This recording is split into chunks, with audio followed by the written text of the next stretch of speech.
Welcome to the channel एक publication. देखिए बेटा, अपना यूजी आयुष का जो है मॉपअप राउंड का सीट अलॉटमेंट शेड्यूल और इंस्ट्रक्शंस 2 मार्च को रिलीज़ हो चुके हैं बेटा। मैं इस पे वीडियो बनाने के लिए जो है वेट कर रहा था।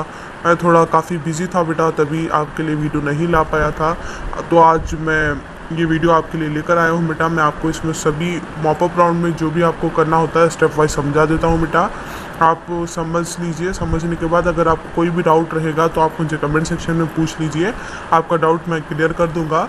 ये जानकारी लेकर ही आप जो है मॉपअप राउंड के लिए जाइए बेटा, तभी आपके लिए यूज़फुल होगा। ठीक है बेटा, तो चलिए शुरू करते हैं।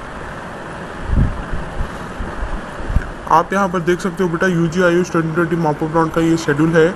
BAMS, BUMS, BHMS ये तीनों कोर्स के लिए ये होगा। ये 5 तारीख को है। देखिए 5 तारीख से 6 तारीख दो दिन आपका जो है मॉपअप राउंड चलेगा बेटा।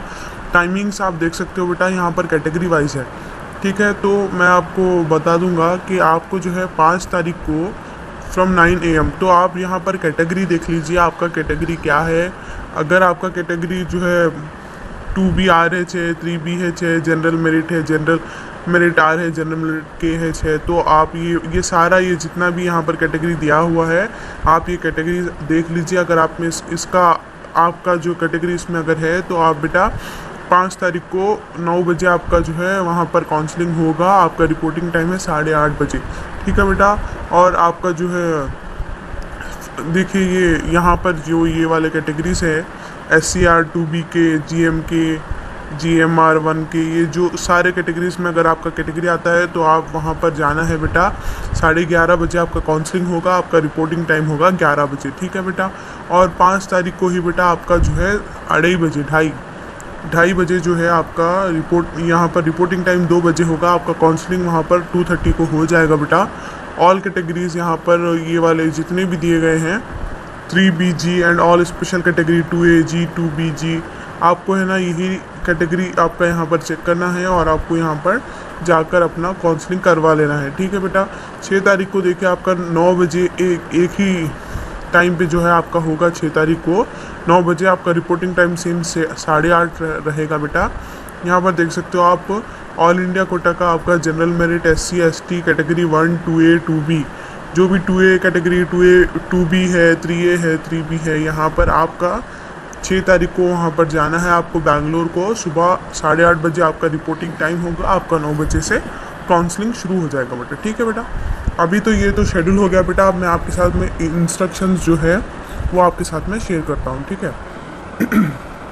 The seats which are vacant after completion of second round, seat allotment at KEA will offered in mop-up round। देखिए बेटा, जितने भी बचा हुआ सीट्स, जितने भी कॉलेजेस के जितने भी बचे हुए सीट्स हैं, आपको ये मॉपअप राउंड में दिए जाते हैं। ठीक है बेटा, तो seat matrix will be hosted on the KEA website on 3rd March after 6 PM। यानी कि आज ये सीट मैट्रिक्स रिलीज़ होने का था, बट अभी तक सीट मैट्रिक्स रिलीज़ नहीं किया गया है बेटा, तो आप वेट कर लीजिए, सीट मैट्रिक्स आ जाएगा। ठीक है बेटा, Therefore, candidates parents are informed to check the availability of seats at the KEA website। देखिए आपको जो है सीट्स अवेलेबिलिटी चेक कर लीजिए। आप सीट मैट्रिक्स आने के बाद चेक करके आप जो है मॉपअप राउंड में पार्टिसिपेट कर लीजिए। ठीक है बेटा, candidates have to attend the mop up round at KEA 18th cross. आपको मॉपअप राउंड कहाँ पर अटेंड करना है बेटा? KEA 18th cross, Malleshwaram, Bangalore at 11 AM and compulsorily enter UG NEET 2020 rank. ठीक है बेटा, आपको वहाँ पर अपना स्कोर कार्ड जो आया है UG NEET का स्कोर कार्ड जो है, आपको वो कंपल्सरी अपने साथ लेकर जाना है। ठीक है बेटा, उसको ले जाना मत भूलिए। ठीक है बेटा, candidates will not be eligible to participate after the time fixed schedule. Candidates should follow all the instruction given below. ठीक है बेटा, candidates who have got rank in UG NEET registered with KEA verified the documents holding verification slip and not allotted any Ayurveda or Unani or homeopathy seat in KEA seat allotment either in first or second round are eligible to participate। ठीक है बेटा, UG Ayush का जो आपका counselling हुआ था first और second round में, अगर आपको फर्स्ट या सेकेंड राउंड में अगर आपको सीट नहीं मिला है तो आप जो है इसके लिए पार्टिसिपेट करने के लिए एलिजिबल हो। ठीक है बेटा, The candidates have to compulsorily produce all the required original documents for selection of seat। आपको all original documents लेकर जाना है बेटा। कि ओरिजिनल डॉक्यूमेंट्स क्या क्या हैं मैं आपको अभी वीडियो के एंड में आपको मैं बता दूंगा, तो आप वीडियो पूरी देखिए बेटा। आपको जो है ओरिजिनल डॉक्यूमेंट्स क्या क्या होंगे आपको पता चल जाएगा। ठीक है बेटा, candidate have to be present personally. देखिए बेटा, कैंडिडेट को ही जाना होता है। कैंडिडेट के फादर या फिर मदर या ब्रदर या सिस्टर कोई भी जाकर कैंडिडेट को रिप्रेजेंट नहीं कर सकते बेटा। आपको कैंडिडेट को खुद जाना होगा। आप जिसको ले जा रहे हो उनको साथ में लेकर जाना होगा, ठीक है बेटा। There is no provision to modify और म्यूचुअल ट्रांसफ़र और transfer of a seat mop up in mop up round. देखिए, आप जो है मॉडिफाई नहीं कर सकते हो सीट को, म्यूचुअल ट्रांसफ़र आपकी सीट जो है ट्रांसफ़र नहीं कर सकते आप। अगर आपको सीट मिल जाती है मॉपअप में तो आप उसको जो है कैंसिल भी नहीं करवा सकते, ठीक है बेटा। The candidate have to compulsory pay the prescribe fees in the form of demand draft, जिसको हम डीडी बोलते हैं, ठीक है बेटा। आपको यहाँ पे जाने से पहले आपको एक काम करना है बेटा। आपको अपना जहाँ पे आपका अकाउंट है, आप अकाउंट का जो है अपना चेक लेकर जाइए। लेकर जाने के बाद वहाँ पर बैंक में दीजिए कि आपको डीडी डिमांड ड्राफ्ट बनाना है। पेएबल आपको ये कराना है बेटा, पेएबल एट द केए एग्जीक्यूटिव डायरेक्टर केए, ठीक है बेटा। पेएबल एट बैंगलोर आपको इतना जो है कराना है, ठीक है। द एग्जीक्यूटिव, एक सेकेंड, द एग्जीक्यूटिव डायरेक्टर के ये पेएबल एट बैंगलोर, आपको इन फेवर ऑफ इसके उस पर जो है आपको डिमांड ड्राफ्ट बनाना है बेटा, ठीक है।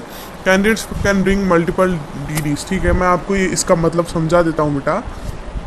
देखिए, फॉर एग्जांपल आयुष में जो है BHMS का जो है गवर्नमेंट अगर आपको सीट मिलता है तो उसका 60,500 आपको पड़ेगा, ठीक है। अगर आपको यही आयुष का BHMS का जो है प्राइवेट सीट यानी कि हायर पेमेंट आपको सीट मिलता है बेटा, तो आपको 2 लाख तक ये है इसका कोर्स का फ़ी है, ठीक है बेटा।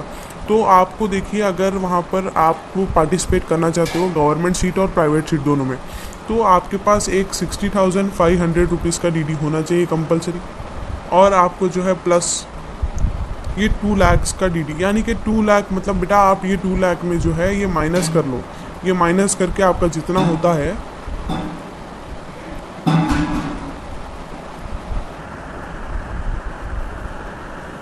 ठीक है बेटा। अगर आपको जो है आपको 2 सीट्स में पार्टिसिपेट कर रहे हो, एक गवर्नमेंट और एक प्राइवेट, आपको ये दोनों सीट्स में जो है आपको पार्टिसिपेट करना है, तो बेटा आपके पास 2 डीडी कंपलसरी होने चाहिए। एक 2 लाख सॉरी एक मिनट, एक आपके पास होनी चाहिए बेटा, एक आपके पास होनी चाहिए 60,500 की, और एक आपके पास होनी चाहिए 1,40,000 की, ठीक है बेटा। 1,40,000 ये 2 डीडीज आपके पास कंपलसरी होनी चाहिए अगर आप government seat as well as private seat के लिए पार्टिसिपेट कर रहे हो, ठीक है बेटा। नेक्स्ट देखिए बेटा, आपको जो है डिमांड ड्राफ्ट बनाकर ही लेकर जाना है। अगर आप डिमांड ड्राफ्ट नहीं लेकर जाओगे तो आपको वहाँ से खाली हाथ आना पड़ेगा। तो आप जो है कंपलसरीली डिमांड ड्राफ्ट लेकर जाइए बेटा। देखिए, आपको कैंडिडेट को जो है मस्ट जो है आपको वियर करना है मास्क कंपलसरीली। आप मास्क पहनकर ही अंदर जा सकते हो कि बैंगलोर में कि ये पे आपकी काउंसलिंग जहाँ हो रही है वहाँ पर आपको कंपलसरीली मास्क पहनकर जाना है, ठीक है बेटा। तो मैं डॉक्यूमेंट्स की जो बात कर रहा था, मैं आपको डॉक्यूमेंट्स एक बार समझा देता हूँ बेटा। आपको फर्स्ट कंपलसरीली लेकर जाना है SSLC marks card, second PUC marks card आपके साथ कंपलसरीली रहना चाहिए, ओरिजिनल। ये सारे डॉक्यूमेंट्स ओरिजिनल रहने चाहिए, ठीक है बेटा। थर्ड, आपके पास जो है आधार आइडेंटिटी, ठीक है। आपके पास आधार कार्ड होनी चाहिए, आधार, वोटर ID, जो भी आपका जो है रेसिडेंशियल जिसका होता है वो आपके पास एक होना चाहिए, ठीक है। आधार कार्ड हो, वोटर ID हो, इलेक्शन कार्ड हो, पैन कार्ड हो, ठीक है। देन आपके पास बेटा SSLC प्लस PUC का आपका स्टडी सर्टिफिकेट, ठीक है। SSLC PUC स्टडी सर्टिफिकेट आपके पास होना चाहिए बेटा 7 ईयर्स का, ठीक है। SSLC plus PUC study certificate आपके पास होना चाहिए। देन मैं आपको दिखा देता हूँ, एक सेकेंड रुक जाइए। आप देखिए बेटा, आप लोग क्या कीजिए, आप मेरा टेलीग्राम चैनल है एक पब्लिकेशन नाम से, आप मेरा टेलीग्राम चैनल ज्वाइन कर लीजिए। मैं वहाँ पे आपको लिस्ट भिजा दूंगा ओरिजिनल डॉक्यूमेंट्स की, आप एक बार वहाँ से देख लीजिए, ठीक है बेटा। देन मैं आपको क्या होना चाहिए, आपके पास जो है इनकम का सर्टिफिकेट आपके पास होनी चाहिए। अगर आप रूरल से हो तो रूरल की आपके पास सर्टिफिकेट होनी चाहिए। देन उसके बाद आपके पास देखो बेटा इनकम कास्ट हो गया। अभी अगर आप माइनॉरिटी सर्टिफिकेट आपके पास है तो वो भी आपको लेकर जाना है, ठीक है बेटा। माइनॉरिटी सर्टिफिकेट आपको लगेगी। फिर देखिए बेटा, आपको जो है आर्टिकल 371 भी आपको जो है लगेगा बेटा, आर्टिकल 371 भी आपको लेकर जाना है। आपके पास वेरिफिकेशन स्लिप पे जितने भी डॉक्यूमेंट्स होते हैं ना, वो ओरिजिनल डॉक्यूमेंट्स आपको कंपलसरीली लेकर जाना है बेटा, ठीक है। एंड